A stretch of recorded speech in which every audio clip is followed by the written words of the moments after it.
चलिए बच्चों, अगले क्वेश्चन के बारे में बात करते हैं। Class 10th chapter 8 exercise 8.2 first का फोर्थ पार्ट क्वेश्चन नंबर 1 और फोर्थ पार्ट पे आ गए हम। फोर्थ पार्ट में कहा गया है sin 30 plus tan 45 minus cosec 60 upon में sec 30 plus cos 60 plus root tan 45। इस वैल्यू को कैलकुलेट करना है। हमने टेबल में से वैल्यू याद कर रखी है, पुट कर दी। sin 30 की वैल्यू 1/2, tan 45 की वैल्यू 1 जिसको मैंने फ्रैक्शन की फॉर्म में लिख दिया, माइनस cosec 60 की वैल्यू 2/√3, sin 60 का उल्टा, √3/2 का उल्टा होता है ये 2/√3। sec 30 cos 30 का उल्टा होता है 2/√3/2 का उल्टा 2/√3 प्लस cos 60 1/2 प्लस cot 45 1/1। अच्छा जी, फ्रैक्शन आ गई। ऊपर भी फ्रैक्शन को आपस में जोड़ना है, घटाना है, नीचे भी फ्रैक्शन को आपस में जोड़ना और घटाना है। तो ऊपर वाली टर्म का 2 1√3 का एलसीएम आ गया 2√3। इन दोनों इनकी सबकी मल्टीप्लाई इनका एलसीएम आ गया। अब इस नंबर से इस एलसीएम को डिवाइड करेंगे तो 2 से 2 खत्म हो जाएगा, √3 बचेगा जिसकी मल्टीप्लाई ऊपर कर देते हैं। क्या नियम है, आप जो आपके पास फ्रैक्शन है नीचे वाले नंबर से एलसीएम को डिवाइड करके देखो रफ में क्या आएगा, जो आएगा उसके ऊपर मल्टीप्लाई कर देना, ये नियम है।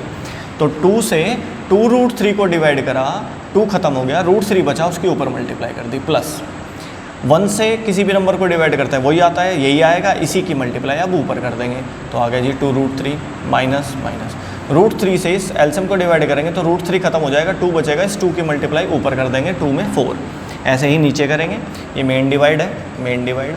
अब इनका एलसीएम लेंगे तो इनका एलसीएम भी 2√3 आएगा, 2√3 इनका एलसीएम आ चुका है। √3 से एलसीएम को डिवाइड करेंगे, √3 खत्म हो जाएगा, 2 बचेगा, 2 की मल्टीप्लाई ऊपर कर दी, 4 आ गया, प्लस है, प्लस लगा दिया।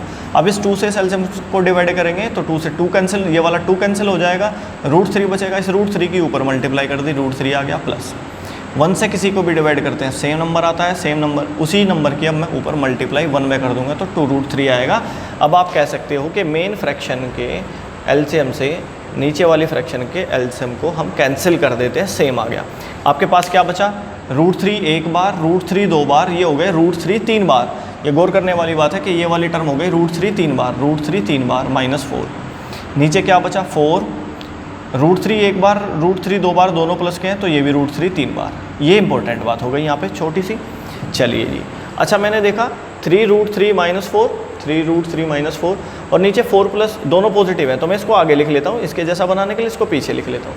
तो 3√3 प्लस 4 है ना, ये वाली टर्म और ये वाली टर्म सेम है, बस मैंने आगे पीछे कर दिया। ऐसा इसलिए किया ताकि अब मैं रैशनलाइजेशन कर सकूँ, क्योंकि नीचे अंडर रूट आ गया ना, और रूल कहता है कि नीचे अंडर रूट नहीं होना चाहिए। ये अंडर रूट हटाने के लिए क्या करना पड़ेगा, अगर सिंगल टर्म होती तो बस √3 से ही मल्टीप्लाई कर देते, क्योंकि इसके साथ कोई और टर्म भी है जोड़ घटा में, इसलिए क्या करना पड़ेगा, a प्लस b है आपके पास, आपको a माइनस b बनाना पड़ेगा, बस ये साइन चेंज कर दो। तो a प्लस b है, a minus b, √3 minus 4, 3√3 minus 4 से ऊपर भी मल्टीप्लाई कर देंगे, नीचे भी मल्टीप्लाई कर देंगे, ऊपर भी मल्टीप्लाई, नीचे भी मल्टीप्लाई, इन ब्रैकेट से। ऊपर वाली टर्म हमें क्या दिखाई दे रही है, सेम 3√3 माइनस 4, 3√3 माइनस 4, इसका मतलब 3√3 माइनस 4 का होल स्क्वायर। जब भी दो ब्रैकेट एक जैसे होते हैं होल स्क्वायर बन जाता है। यहाँ पर हमें प्रॉपर्टी बनती दिखाई दे रही है, क्रिएट होती दिखाई दे रही है, a प्लस b और वही नंबर a माइनस b। तो a plus B, a minus B का मतलब होता है individual squaring, a square minus b square, पहले प्लस हो बाद में माइनस हो, या पहले माइनस हो बाद में प्लस हो, प्रॉपर्टी माइनस की ही क्लोज होगी और अलग अलग पे स्क्वायर लग जाएगा।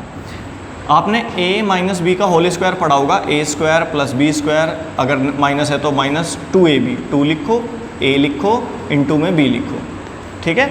ये क्या प्रॉपर्टी लगाई हमने, a माइनस बी का होल स्क्वायर, a का स्क्वायर, यहाँ माइनस हो कोई बात नहीं, स्क्वायरिंग में तो प्लस ही लिखा जाएगा, a square plus b square, ये माइनस है तो माइनस लिखो, 2 अपनी तरफ से लिखो, फिर a उठा के रख दो, b उठा के रख दो, नीचे आ जाएगा इसका स्क्वायर माइनस 4 का स्क्वायर।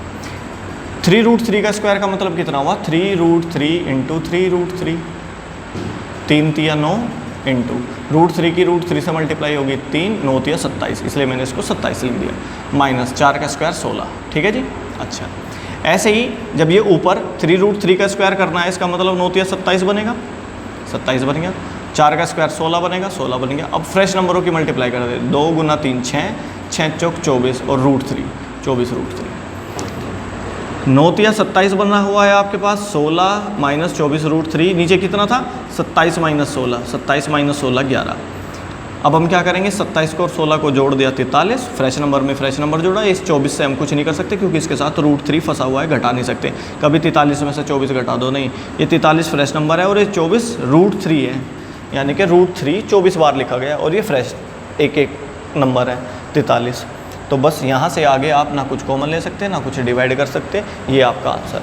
आई थिंक आपको ये कैलकुलेशन भी समझ में आई होगी, सिंपल कैलकुलेशन है, बल्कि इससे पिछले वाले पार्ट में बच्चे दिक्कत कर जाते हैं, इसको कर लेते हैं।